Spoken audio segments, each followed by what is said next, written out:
কোটা আন্দোলন ঘিরে দীর্ঘদিন বন্ধ থাকার পর আজ থেকে খুলেছে বেশিরভাগ বিশ্ববিদ্যালয়, তবে সীমিত পরিসরে চলছে শিক্ষা কার্যক্রম। ডিজাইন, এলিগেন্স, বিউটি, সেরা পণ্য সবার জন্য। জেভিকো। জাহাঙ্গীরনগর বিশ্ববিদ্যালয়ে বেশিরভাগ বিভাগেই ক্লাস হচ্ছে, তবে শিক্ষক শিক্ষার্থীর উপস্থিতি কম। অপরদিকে রাজশাহী বিশ্ববিদ্যালয়ে সব বিভাগ চালু হয়নি। শিক্ষকদের উদ্যোগে ইসলামিক স্টাডিজ, ফিশারিজ, আইন অনুষদ সহ কিছু বিভাগে ক্লাস নেওয়া হচ্ছে।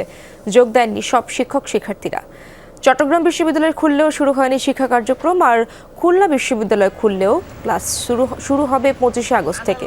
বিসি সহ বিভিন্ন বিভাগের শিক্ষকরা পদত্যাগ করায় দেখা দিয়েছে জটিলতা।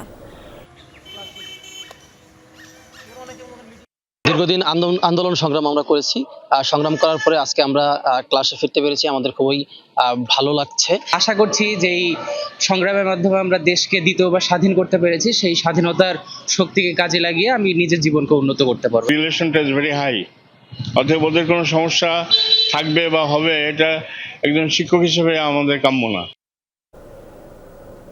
দর্শক, আমরা বিশ্ববিদ্যালয়গুলোর খবরাখবর জানার চেষ্টা করব। আমার সহকর্মীরা বিভিন্ন বিশ্ববিদ্যালয়ে রয়েছেন। ঢাকা বিশ্ববিদ্যালয়ে রয়েছেন আমার সহকর্মী শাকিল হাসান, তার সাথে যুক্ত হতে চাই। শাকিল, ক্যাম্পাসে শিক্ষার্থীদের উপস্থিতি কেমন দেখছেন আপনি? এবং ঢাকা বিশ্ববিদ্যালয়ের উপাচার্য রেজিস্ট্রার তো পদত্যাগ করেছেন, সেক্ষেত্রে শিক্ষা কার্যক্রম শুরু হচ্ছে কিভাবে?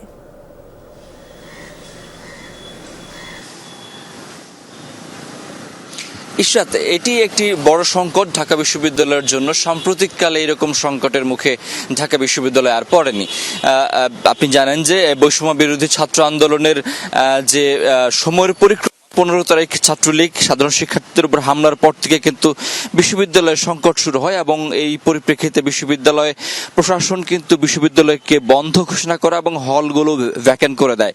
তারপর থেকেই বিশ্ববিদ্যালয়ে রীতিমতো একদম খাখা করছিল, শিক্ষার্থী শূন্য ছিল, শিক্ষা কার্যক্রমও বন্ধ ছিল, এবং এরই মধ্যে গত যে 20 দিন বয়ে গেছে বিশ্ববিদ্যালয় কিন্তু বন্ধ ছিল।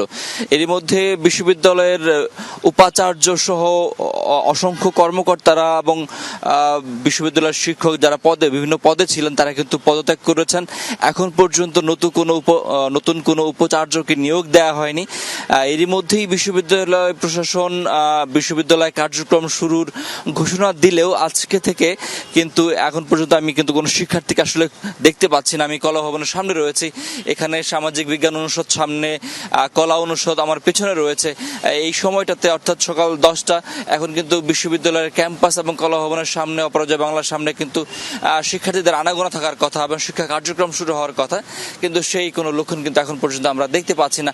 হয়তো আরো কয়েকদিন পরে বিশ্ববিদ্যালয়ে যারা উপাচার্য সহ অন্যান্য পদে নিয়োগ বা শিক্ষা কার্যক্রমের জন্য যারা দায়িত্বশীল ব্যক্তি আছেন তাদের কার্যক্রম যখন পরিলক্ষিত হবে, তখন হয়তো এই বিশ্ববিদ্যালয়ে আবারও স্বাভাবিক যে কার্যক্রম সেটি আমরা দেখতে পাবো।